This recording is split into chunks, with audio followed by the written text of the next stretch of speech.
آیت شفا امام طریقت ابو القاسم کشیری رحمۃ اللہ علیہ سے منقول ہے۔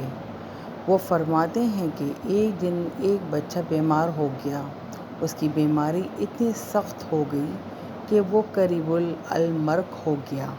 وہ بیان کرتے ہیں کہ میں نے رسول اللہ صلی اللہ علیہ وآلہ وسلم پیارے نبی کو خواب میں دیکھا۔ آپ صلی اللہ علیہ وآلہ وسلم نے فرمایا، تم آیت شفا سے کیوں دور رہتے ہو؟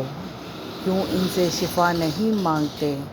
میں بیدار ہو گیا اور اس پر غور کرنے لگا تو میں نے ان آیت شفا کو قرآن میں 6 جگہ پایا، وہ یہ ہیں۔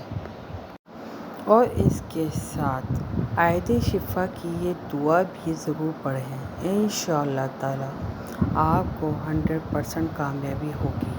اول و آخر درود شریف 3 مرتبہ، 1 مرتبہ روزانہ پڑھ لیا کریں، انشاءاللہ تعالی آپ کو ہر بیماری سے، ہر مصیبت سے، پریشانی سے نجات ملے گی۔